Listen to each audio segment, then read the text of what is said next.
eu gostaria de aproveitar esse tempo e encerrar esta série que a gente tem feito a respeito de comunhão. Nós ministramos 2 oportunidades, falamos a respeito do significado da palavra comunhão em vários textos bíblicos, falamos a respeito do que promove e o que prejudica a comunhão, e falamos também dos resultados ou dos frutos que a comunhão produz, não é? Então, hoje eu gostaria de encerrar essa série falando a respeito do pico mais alto da comunhão. Qual é o ponto ou os pontos mais altos que a Bíblia apresenta acerca da comunhão? E eu elegi aqui 2 pontos, acredito que eles sejam realmente os mais altos, os mais importantes.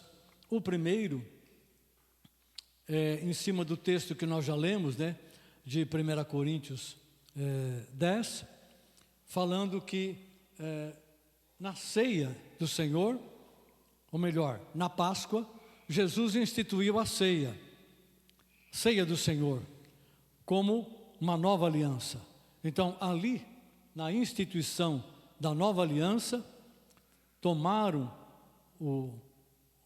o pão e beberam do cálice, e ali o Senhor deu àquele cálice e àquele pão um novo significado, diferente do que eles davam na Páscoa. Porque na Páscoa o maior significado, o maior valor que havia ali era o Cordeiro de Deus que foi derramado, sangue passou nas vergas das portas, protegeu, né, contra os anjos destruidores que operaram ali no Egito, etc. Então, eles celebravam a Páscoa e não podia ser uma Páscoa sem sangue e sem cordeiro. Hoje, a Páscoa judaica, eles comem as carnes do cordeiro, mas não é a mesma coisa que se estivesse no templo, né? Porque não tem o templo, então não é a mesma coisa.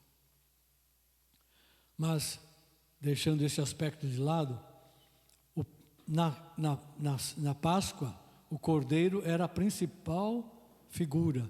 Jesus trouxe para o pão e o cálice, né, um valor novo. Este é o meu sangue derramado por muitos para uma nova aliança.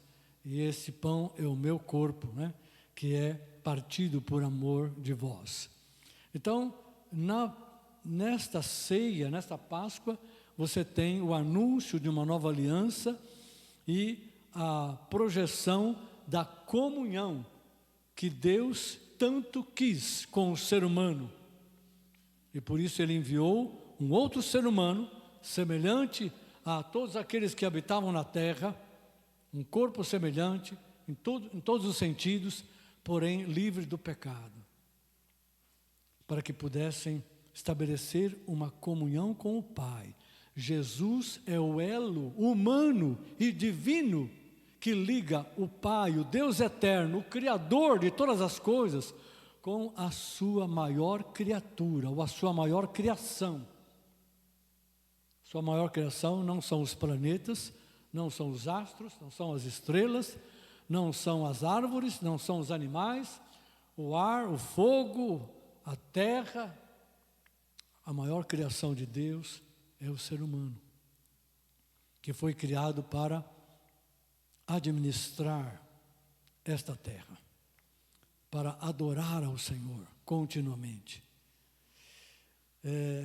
Então, é este ser humano que foi criado para a comunhão com Deus e para a glória de Deus, se perdeu.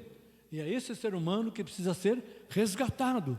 E nós fomos resgatados do nosso próprio pecado, do nosso caminho de rebelião, de desobediência, de independência, de frustração e de morte também.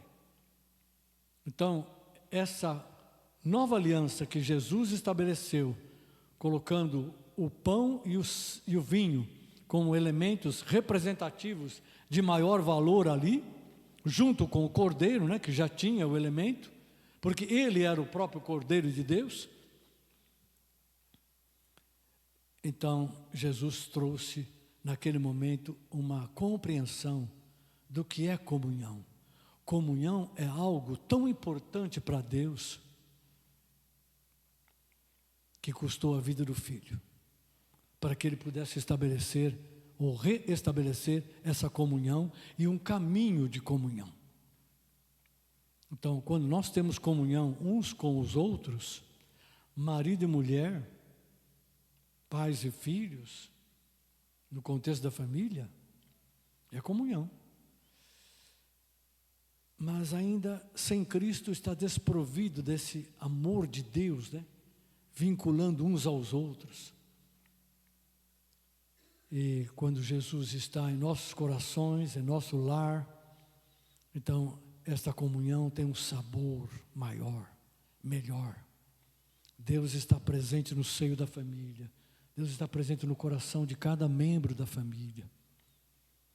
Esse era o alvo, esse era o propósito, continua sendo o alvo e o propósito do Pai, de alcançar cada vida e cada família, para que eles possam ter comunhão novamente com o seu Criador, o Senhor do casamento e da família, o Senhor que dá valor a estas coisas, o Senhor que atribui e define um propósito para cada ser humano e para cada família, assim como para cada nação. Então, sem essa comunhão, sem essa reconciliação, né, que é o primeiro ato para restabelecer a comunhão, a vida de Deus, o fluxo da vida de Deus, não chega até nós através daquilo que Jesus é e daquilo que Jesus fez por nós. Esse é o ponto que a gente deve considerar, né? Então, o outro ponto importante, o outro pico mais alto, está na cruz. Na cruz você vê o Filho de Deus completamente entregue na mão dos pecadores, né, sofrendo nas mãos dos ímpios, mas cumprindo a vontade do Pai, morrendo como malfeitor, sua carne dilacerada, seu sangue derramado, vergonhosamente coroado com uma coroa de espinhos, não é? E assim, fora as demais atitudes, né, tanto dos judeus como dos romanos. Então, naquele momento tão vergonhoso, tão difícil para os discípulos, tão difícil para a família de Jesus, presenciar essa cena, esse fato, Deus estava levantando o ponto mais alto da comunhão. Para nós isso é muito estranho. Como é que Deus está colocando um pico de glória, um pico mais elevado do seu desejo de ter comunhão com a sua criação, numa cruz, crucificando o seu próprio Filho, levando-o à morte. Mas foi assim que Deus fez. Este é o plano da sabedoria humana de Deus, mas não é o plano da sabedoria humana. Para os homens, esse plano de crucificar, levar à morte e depois ressuscitar é loucura. Paulo fala isso na primeira carta aos Coríntios, né? Que isso é loucura, escândalo para os judeus, loucura para os gregos. Eles não entendiam esse negócio, não podiam acreditar que alguém estava seguindo e adorando um Deus, um Senhor, que fora crucificado da forma como foi e ainda foi ressurreto. Para a maioria dos gregos, a ressurreição da carne é um absurdo. Um absurdo. Porque na carne não há bem algum. A carne tem que ser destruída e eliminada. Esse era o conceito na época. Conceito filosófico. Então era difícil para eles. Mas aqueles que criam na palavra recebiam a bênção. Recebiam a realidade da vida de Jesus em seus corações. Aleluia. Mas na cruz nós temos um texto aqui muito significativo que mostra essa realidade de Jesus na cruz, manifestando o ponto alto, o esforço maior de Deus para trazer ou para restabelecer a comunhão dele com a sua criatura, ou com a sua criação. Romanos capítulo 6, versículo 5 diz assim: porque se fomos unidos a ele, a Cristo, na semelhança da sua morte, certamente também o seremos na semelhança da sua ressurreição. Pois sabemos isto, a nossa velha natureza humana foi crucificada com ele, para que o corpo sujeito ao pecado fosse destruído, a fim de que não mais sirvamos ao pecado. Então, na cruz, no plano de Deus, na cruz, Deus estava abrindo a oportunidade, a condição, para que se crêssemos no sacrifício de Jesus, naquilo que Jesus fez por nós, pudéssemos ser unidos a Ele na semelhança da sua morte e também unidos na semelhança da sua ressurreição, para que o corpo do pecado pudesse ser destruído e nós, ressurretos com Cristo, pudéssemos viver uma nova vida baseada na justiça de Deus em Cristo, na santidade de Cristo para nós, mediante a verdade. Então, a nova vida é baseada na justiça e na santidade que procede da verdade de Deus. Esse é o plano de Deus, não foi, ele é o plano de Deus para nós e para todo ser humano. Esse é o projeto de Deus, essa é a forma sábia, gloriosa, custosa, extremamente custosa para o Pai, mas eficaz nos seus frutos, nos seus resultados. Isaías 53 diz que ele verá o penoso sacrifício da sua morte, ou do seu trabalho, né?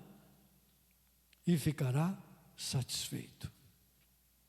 Jesus, ao ir para a cruz e passar pela ressurreição, abriu o caminho para que muitos e muitos filhos pudessem vir à luz, filhos e filhas, né? Pudessem vir à luz, e Deus fosse agraciado com uma família de muitos filhos.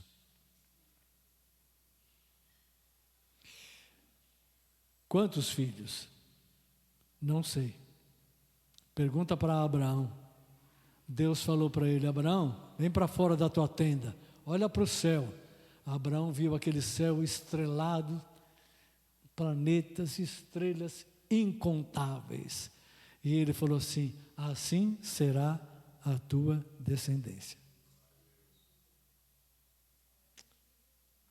A descendência de Abraão é Cristo. E os filhos que decorrem de Cristo são incontáveis. Quando a gente vai para Apocalipse, capítulo 5, João foi convidado a participar de um culto nos céus. E ele foi ao céu, foi elevado aos céus, né? E ali ele viu diversas coisas. E entre as coisas que ele viu e ouviu, ele percebeu que havia uma multidão incontável, não apenas de anjos e de figuras celestiais, mas de homens e mulheres, da toda a criação, vindo de todas as tribos, línguas, povos e nações, adorando àquele que está no trono e ao Cordeiro, ao Cordeiro de Deus, que foi morto, mas está vivo pelos séculos dos séculos. Aleluia. Amados, este culto que João teve a oportunidade de ver e ouvir, de participar, que está registrado em Apocalipse 5, não é? E tem até um cântico que diz glória para sempre ao Cordeiro de Deus, né? Raiz de Davi. Quem sabe no final da reunião, né, Paulo, a gente pode cantar, né? A música é conhecida, acho que dá para encarar, né? Ela fala uma coisa muito importante, ressaltando o fato de que povos, línguas, pessoas de todos os povos, línguas, nações, tribos, né, virão para adorar, né? Essa é uma realidade. Cristo Jesus na cruz patrocinou, operou essa possibilidade, essa realidade, que cada um que se arrepende e se converte mediante a palavra de Deus, o Evangelho, recebe essa reconciliação, perdão e se torna participante de Cristo Jesus. Não participante de uma religião, não participante de um cristianismo, não participante de uma igreja institucionalizada, mas participante de Cristo. O nosso evangelho, o nosso testemunho que nós devemos dar às pessoas é Cristo. Cristo que ama, Cristo que salva, Cristo que cura, Cristo que liberta, Cristo que se importa conosco, Cristo que conhece os nossos corações, Cristo que sabe o que está dentro de nós, coisas, segredos que nem sequer falamos para ninguém, Ele conhece e Ele tem poder para transformar nossas vidas, nosso caminho, nosso destino. Jesus nunca veio estabelecer aqui na terra uma religião. Amém. Obrigado pelo seu amém. Nunca foi trazer uma religião. Ele veio anunciar o reino de Deus. E para que para que as pessoas pudessem entrar no reino, elas precisavam ouvir o anúncio do reino, a palavra, o testemunho de Jesus, o evangelho que Cristo trouxe. E ao crer na palavra, se arrepender do caminho que eles estavam vivendo, da forma como estavam vivendo, e se converter a Cristo, eles seriam batizados para se unir a Jesus. E receberiam o Espírito para serem conduzidos neste novo caminho de salvação e de glória e de vida que Deus abriu através do sangue e do corpo de Jesus. Aleluia. Vocês conhecem a palavra, já tem cânticos que falam sobre isso, e quando Jesus morreu, disse está consumado e entregou o seu Espírito, na mesma hora, o véu do templo, um véu tecido de alto a baixo, um véu grosso, ninguém podia rasgar com as mãos aquilo. Ele se partiu sobrenaturalmente de alto a baixo. Como será que a classe sacerdotal e os judeus reagiram a esse fato, né? A Bíblia não conta, a Bíblia não fala. Mais um sinal. Então, os dois pontos mais elevados do esforço de Deus para trazer comunhão e para estabelecer uma vida de comunhão, não somente com Ele, com o Pai, com o Filho, com o Espírito, mas com os seus filhos, com a sua família, com os irmãos, né, que participam de tudo isso, foi a ceia que Ele estabeleceu na Páscoa, anunciando a nova aliança, e a sua vida elevada na cruz do Calvário. Ele mesmo disse que, assim como Moisés levantou no deserto uma serpente numa haste, e todo aquele que olhasse para a serpente levantada naquela haste seria curado da praga que estava cometendo, né, por causa do pecado do povo, assim também ele seria levantado aos céus. E todo aquele que olhasse para ele seria curado, seria salvo. A palavra curar e salvar no original grego é a mesma palavra, tem os dois significados. Uma hora é traduzido como curar, outra hora como salvar, mas é a mesma palavra, tá? No original. Então, Jesus disse, olha, do jeito que Moisés levantou a serpente no deserto, né? E as pessoas olhavam para aquela serpente, eles viam naquilo o pecado deles.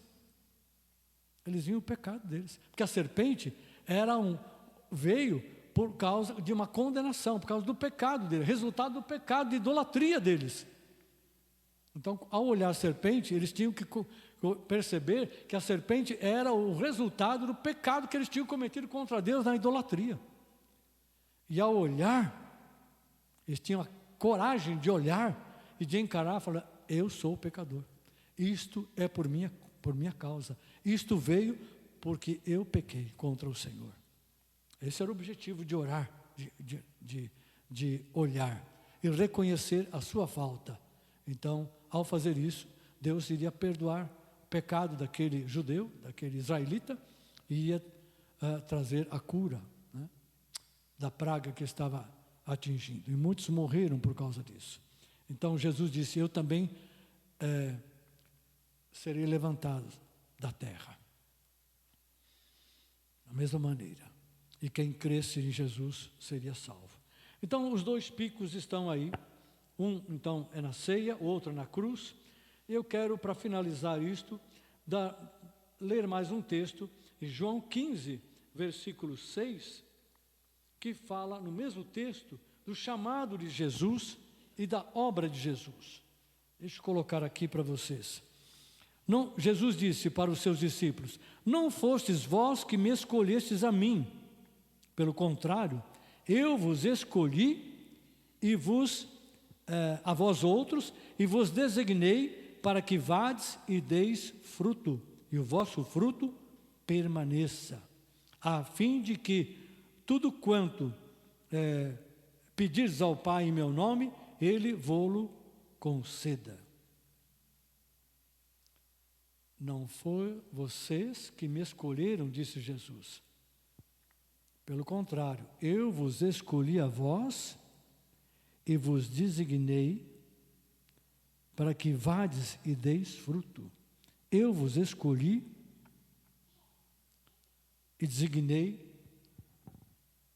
determinei para que vocês caminhem, vivam e deem fruto. E o vosso fruto permaneça. Por que Jesus nos escolheu? Ah, pastor, para tirar do pecado. Sim. Mas Ele tem um propósito. O propósito não morre no fato de tirar-nos do pecado e nos colocar a salvo do pecado. Isso é uma ação, é a primeira ação em direção ao cumprimento do propósito dele.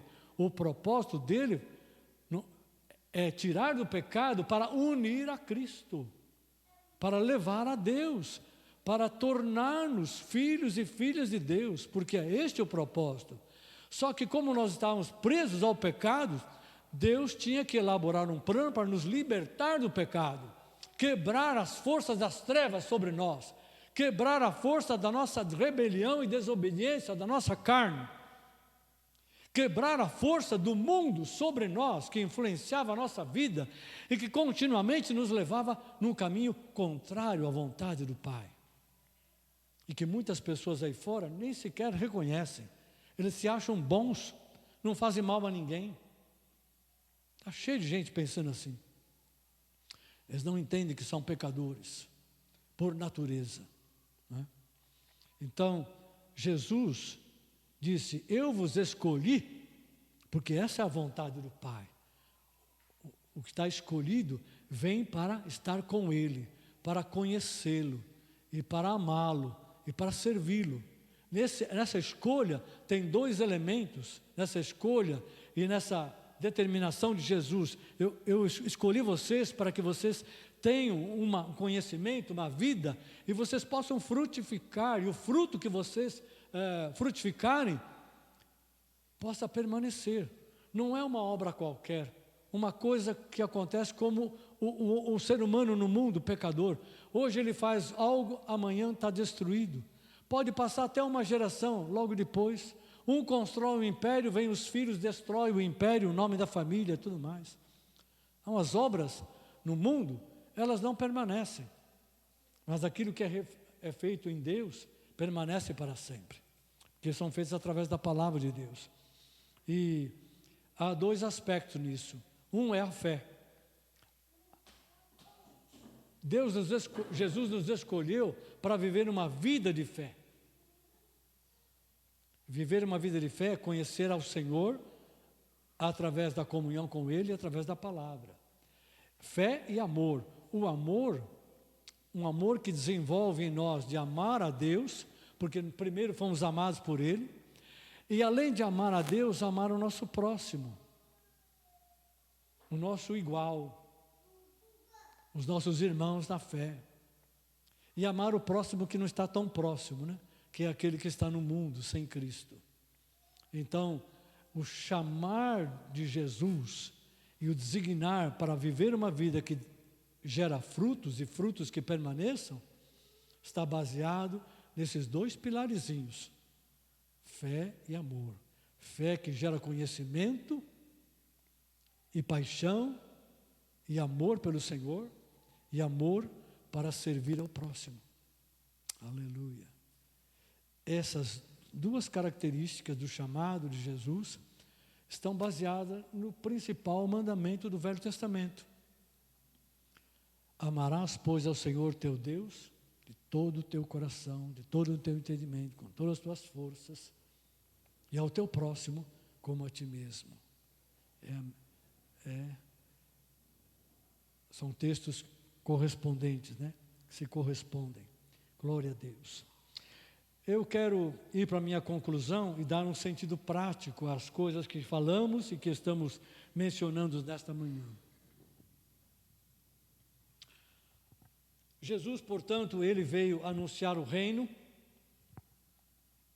ele chamou os seguidores para segui-lo, chamou pessoas para aceitar a palavra, e os que aceitavam a palavra, Jesus estimulou eles, encorajou a segui-lo, né, para conhecê-lo mais, conhecer a vontade do Senhor, receber mais da vida dele, estabeleceu a nova aliança, abriu um caminho para a comunhão com Deus Pai, né, e com o próprio Filho, com o Espírito, e chamou a igreja para viver, a igreja, ou seja, os seus seguidores, chamou a igreja dele para viver uma vida de fé e amor. Isso resume, nas minhas palavras aqui, a caminhada de Jesus, o propósito de Jesus.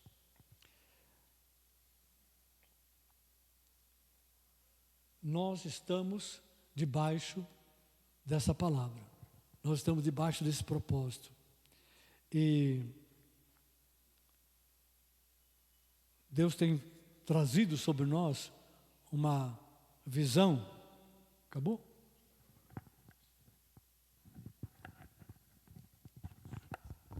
Obrigado. Vai ter que regular isso aqui.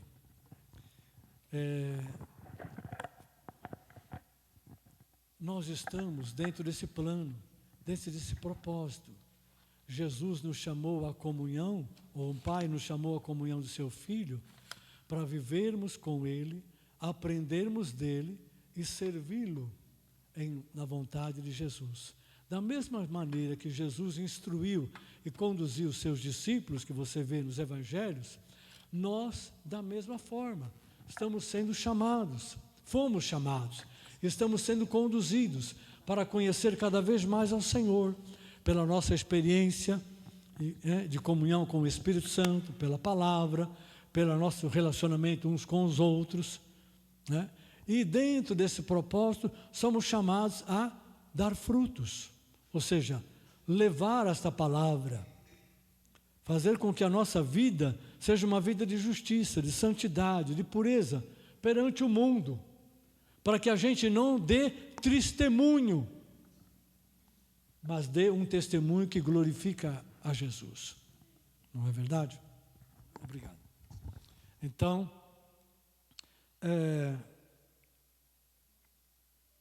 nesse sentido, deixa eu pontuar algumas coisas bem práticas aqui. Nós estamos revendo os fundamentos da fé cristã, desde o ano passado. Isso é uma coisa importante, necessária.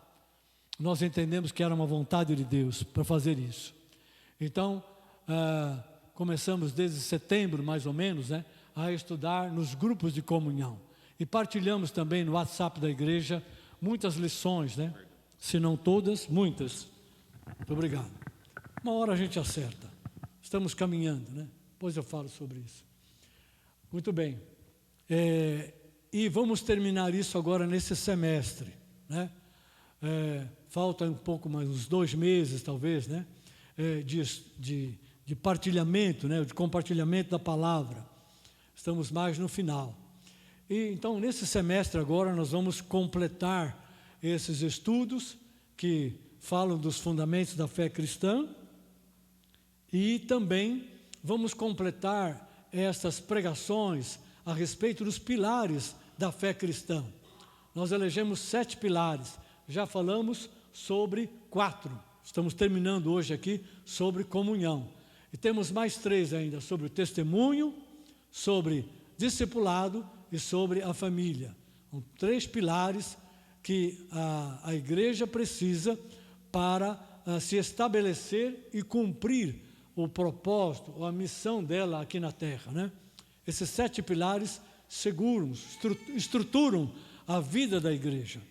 Então, nós vamos continuar fazendo isso e nos próximos 3 meses nós vamos aqui neste púlpito estar falando através de vários irmãos e irmãs sobre esses temas, né? Então, eu quero chamar a igreja e aqueles que nos acompanham a dar uma atenção cada vez maior a isso, né? Porque Deus estará falando, como tem falado conosco, através dessas mensagens em cima desses temas que abordam esses pilares da construção da casa do Senhor, ou da vida cristã. Então, são 2 coisas importantes que queremos avançar nesse semestre. Outra coisa, nós estamos nos preparando para crescer. Quem quer crescer espiritualmente? Glória a Deus, glória a Deus.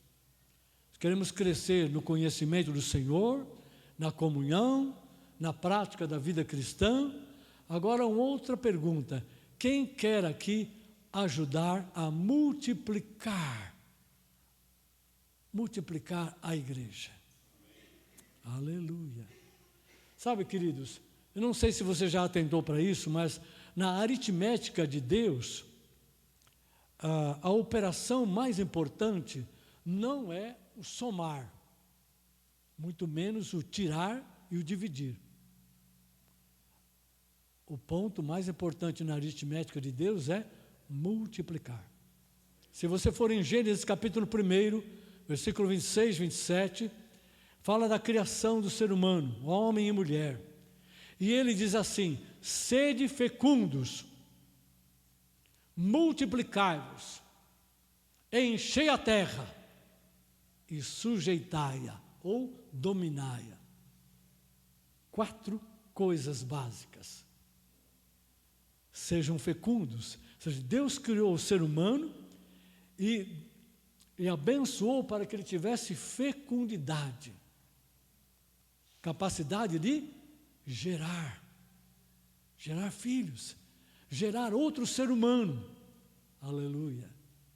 Multiplicai-vos, ou seja, vocês cresçam, sejam multiplicados, e na multiplicação de novos seres humanos iguais a vocês, comprometidos com o Criador, servindo e adorando ao Criador, cumprindo a vontade do Criador, encham a terra. E a terra seria cheia de homens e mulheres que conhecem o Criador e o Senhor, e que andam com Ele, e que têm comunhão com Ele, e que administram toda a criação de Deus aqui na terra. Esse era o plano. Sujeitar, ou seja, dominem, administrem, sejam mordomos de tudo aquilo que Deus criou aqui na terra. Talvez, se o homem tivesse seguido esse caminho, fosse bem sucedido, Deus falou: bom, agora eu quero que vocês dominem toda a criação. o restante. Você acha que esse plano mudou? Nem um pouco. Deus nunca teve um plano B, só o plano A. Está em Gênesis. Quando Jesus veio a esta terra, Ele veio para restaurar e alcançar o que se havia perdido.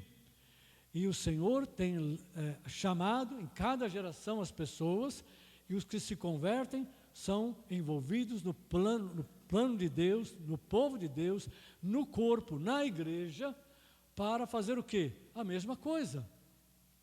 Eu vos escolhi e vos designei para que deis fruto, e fruto que permaneça. Qual é a obra que Jesus deu aos seus discípulos? Está registrada em Marcos capítulo 16. Ide, pregai o evangelho a toda criatura. Quem crer e for batizado, será salvo. Quem não crer, será condenado. E esses sinais hão de seguir aos que creem. E ali ele fala dos sinais. Não vou citar porque não é o que me interessa aqui agora. Já Mateus disse: ide e fazei discípulos de todas as nações, batizando-os em nome do Pai, do Filho e do Espírito Santo. Aleluia. E eu estarei convosco até a consumação dos séculos. Em Atos 1:8, Jesus disse que ele enviaria a promessa do Pai. Recebereis poder ao descer sobre vós o Espírito Santo. Vocês vão ser revestidos. Eles eram crentes já em Jesus, eram discípulos. O que eles precisavam mais? Ser cheios do Espírito Santo, revestidos de poder. Para quê? Para fazer uma obra sobrenatural, de caráter espiritual, sobrenatural.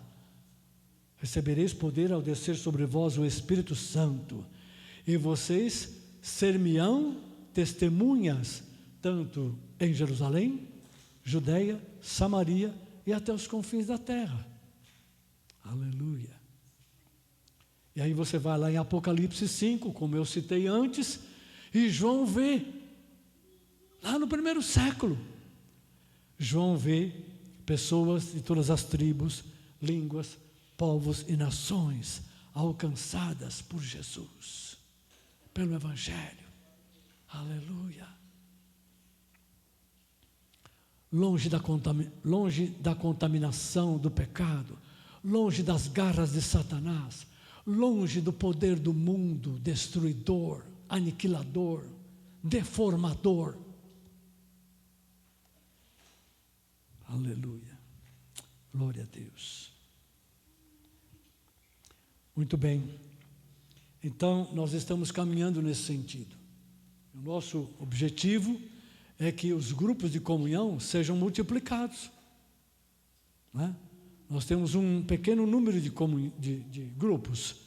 Vamos dobrar esse número, né, para o ano que vem, para o início do ano que vem. Vamos dobrar.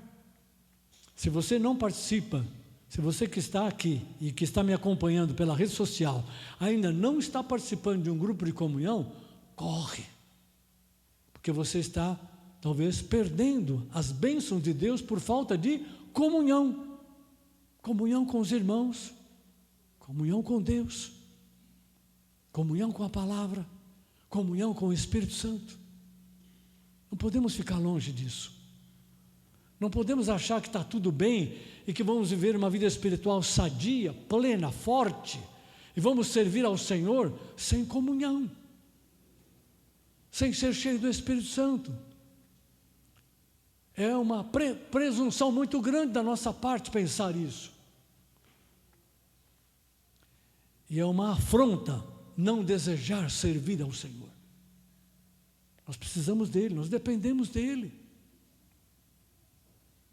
Talvez para muitos ou para alguns, a igreja é um lugar, ou é um corpo de pessoas cheio de defeitos. Talvez essa pessoa tenha até razão no que ela pense, se ela pensar assim. E a primeira cheia de defeito é ela mesma, ela que pensa assim. Não está enxergando. e não está enxergando que a palavra diz que pela ação da palavra e do Espírito, Deus vai limpando, purificando, aperfeiçoando. Ele tem o poder para operar em nós o querer e o realizar a sua vontade. E a vontade de Deus e a palavra de Deus são perfeitas. Ele nos leva à perfeição.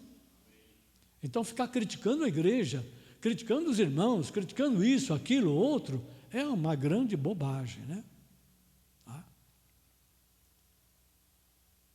Ele tem que olhar primeiro para si. Como Jesus disse, se você quer tirar o argueiro do olho do teu irmão, olha primeiro para você e tira a trave do teu olho. Depois que você estiver enxergando bem, aí você vai fazer isso. Tá? Infelizmente, isso é uma realidade. Então, junto com essas ministrações, esta palavra que nós estamos caminhando, vamos chegar até o fim, no máximo até outubro, né? Esperamos. Nós vamos estar preparando também a igreja, os grupos, para multiplicar-se. Multiplicar-se. E nós multiplicamos através da nossa oração, do nosso clamor pelas pessoas, nossa intercessão, né?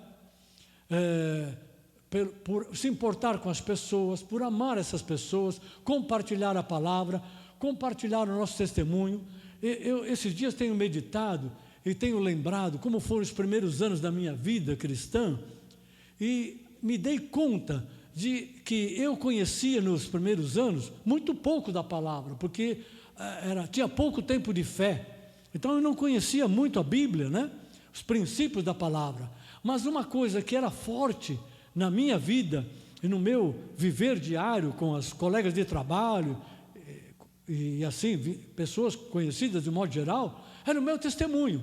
Eu não tinha muito conhecimento da Bíblia, mas o meu testemunho era algo que eu podia compartilhar.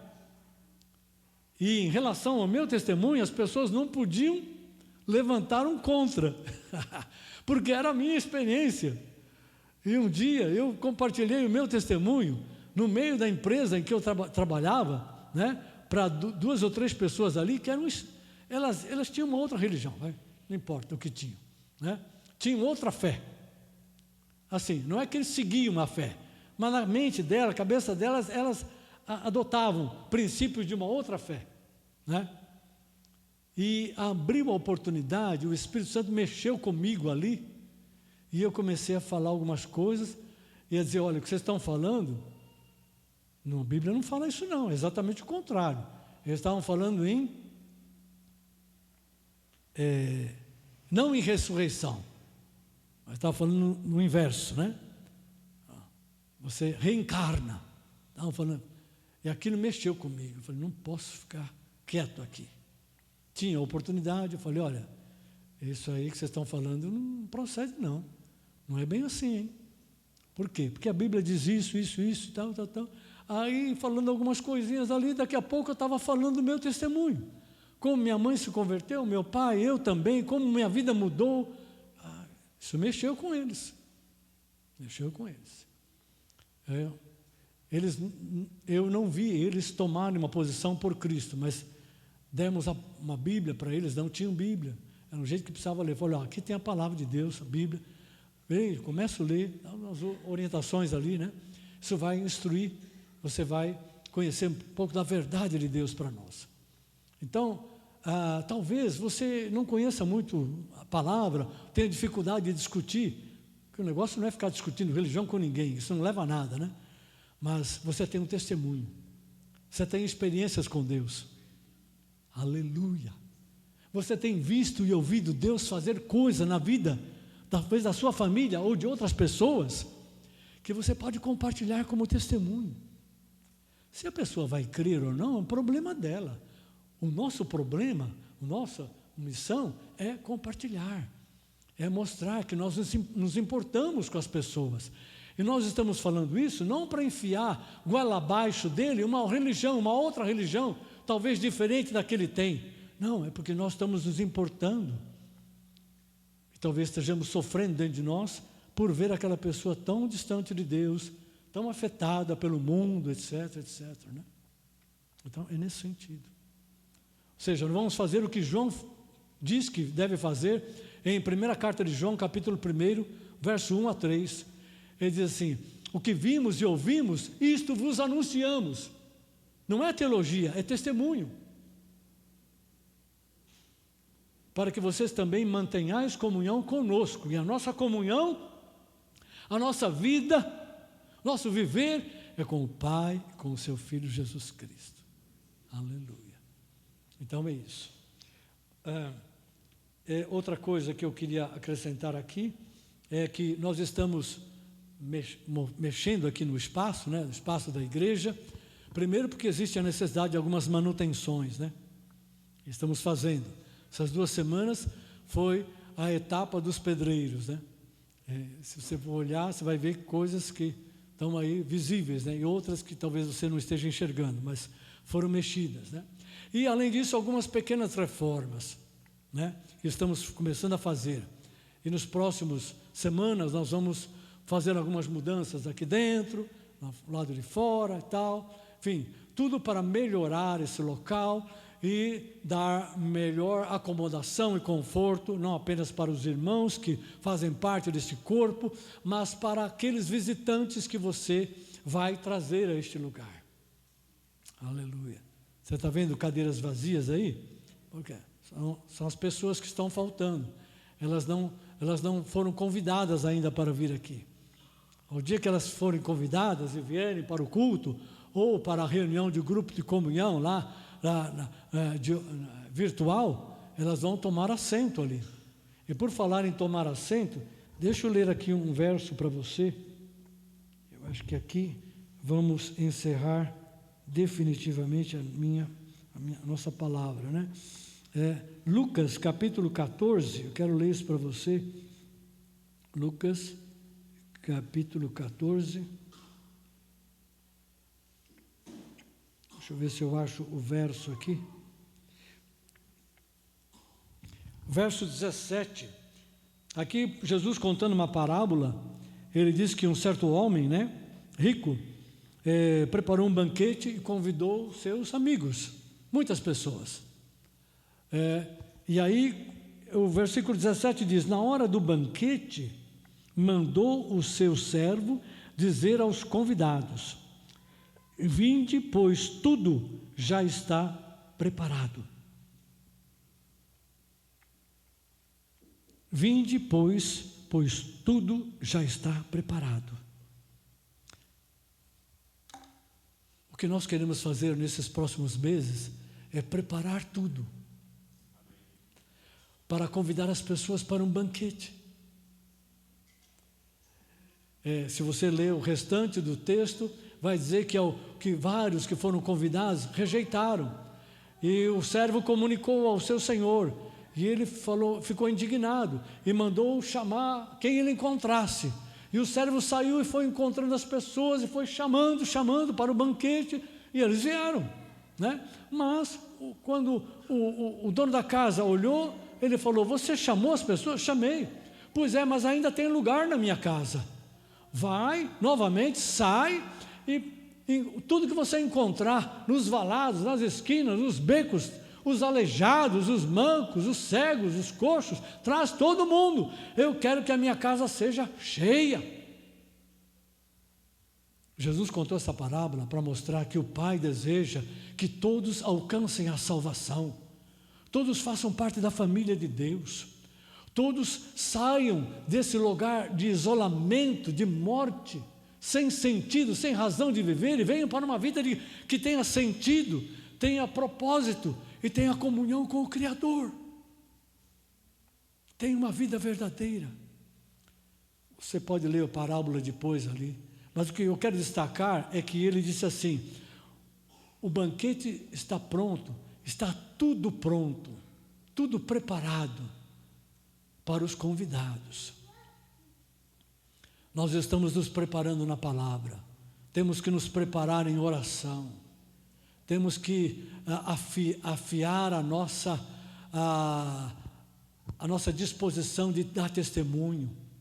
Queremos melhorar esse local e o que fazemos e como fazemos, para que tanto as pessoas que vierem para este lugar ou que estiverem nos grupos de comunhão sintam-se à vontade, Sinto que é um lugar de comunhão, agradável, um lugar de paz, um lugar onde ele pode encontrar a presença do Senhor, onde a palavra do Senhor pode encontrá-lo, e ele encontrar as boas novas no nosso meio.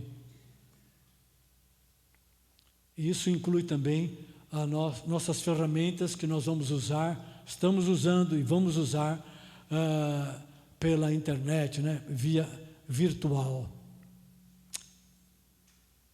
Eu estava olhando para esse texto nesta manhã e eu entendi que o Espírito Santo falou para mim: pois é, você vai falar sobre isso? Por que você não diz para eles que cada culto aqui deve ser essa ceia que esse homem preparou? Cada domingo de manhã aqui é a mesma coisa que aquele banquete que aquele homem rico preparou e chamou os convidados para estar aqui, porque ele queria que a sua casa fosse cheia de pessoas e todos participassem do banquete que ele havia preparado. Isso é uma parábola que remete ao grande amor do Pai, ao grande amor de Jesus, que nos tem amado, e nós temos experimentado esse amor, e Ele quer que a gente leve esse amor para as pessoas, e traga esses convidados para participar aqui no domingo de manhã, como uma verdadeira ceia. Hoje tinha uma mesa aqui, com os elementos da ceia, mas mesmo que não tenha mesa, não tem problema, nós podemos até colocar uma mesa aqui como simbólica, representativa. Aqui a mesa do Senhor, Deus está chamando as pessoas para receberem dEle, para conhecer a salvação, o caminho da salvação, o amor, a fé, a esperança, uma nova vida, cura, libertação,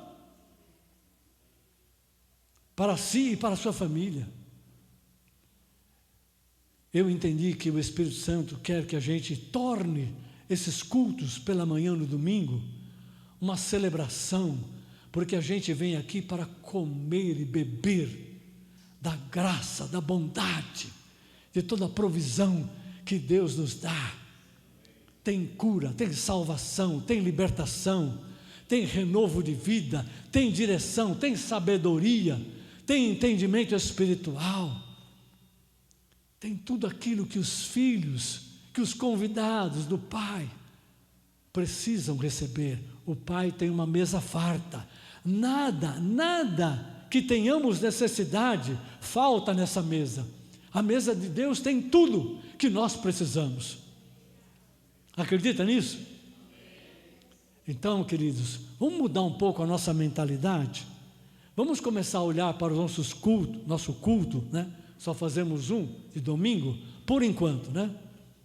Mas se vier muita gente, aqueles que amam fazer culto à noite, a gente abre o culto à noite, não tem problema não. Você quer ter um culto da igreja à noite? Podemos ter. Ajude a encher esse local, ajude a dobrar o grupo que vem aqui, ajude a triplicar o grupo, trabalha para isso, ore por isso, jejue por isso, clame por isso, interceda por isso, vá atrás das pessoas, que o homem rico, o pai da família, nosso Deus, está falando, vai trazer os convidados, durante a semana leva para o grupo de comunhão. Quando vocês fazem uma vez por mês, ou de vez em quando vocês fazem a reunião presencial dos grupos, vocês se banqueteiam, né? Vocês comem, bebem juntos, tem uma comunhão enorme. Quantas pessoas tem de fora vindo com vocês? Então, está na hora de trazer as pessoas de fora, para comer a comida e a bebida que vocês servem nessa reunião de grupo. Eu não falo do pão, nem do suco, nem do bolo, nem do café. Eu falo da comida espiritual que vocês estão vivenciando, que vocês estão se alegrando, porque Deus é bom para vocês, Deus é bom para nós. Nós temos comido da bondade de Deus. Você entende isso? Então é isso. Bom, eu acho que eu dei o recado que eu tinha que dar. Glórias ao Senhor. Então, amados, nas próximas semanas vamos continuar movendo neste lugar, mas também pela oração, pela palavra, vamos continuar participando, vamos continuar buscando ao Senhor, e você Só você tem que decidir se você vai seguir o caminho do Senhor, se você vai andar na escolha que Jesus fez pela sua vida e pela sua família, e se você vai cooperar com o Pai da família, o grande Pai da família, nosso Deus, trazendo os convidados para a ceia todo domingo de manhã aqui. Ou, se ele não pode vir aqui, mas pode nos acompanhar pela rede social. Você pode compartilhar isso, levar as pessoas a participar das bênçãos que nós recebemos aqui, através da rede social. Combinado? Vamos ficar de pé, vamos orar. Querido Pai, em nome de Jesus, nós te damos graças pela Tua palavra. Nós te louvamos pelo Teu amor e pela Tua graça. Te louvamos por aquilo que o Senhor está falando, fazendo em nosso meio. Muito obrigado, ó Pai, em nome de Jesus. Senhor, queremos abençoar aqueles que estão nos acompanhando, sejam eles agraciados com a Tua graça, o Teu amor, a fé em Jesus, a fortalecimento, saúde e cura para os enfermos, em nome do Senhor Jesus Cristo. E que a paz de Deus, que excede todo entendimento, esteja com eles, com suas famílias, em seu caminhar, em nome de Jesus. Amém, Senhor. Glória a Deus. Nós vamos louvar ao Senhor com este cântico para encerrar, e após o cântico encerra a transmissão e vamos abençoar as famílias que estão aqui, como temos feito todo o primeiro domingo do mês. Glória a Deus. Então não saia sem receber a bênção do Senhor.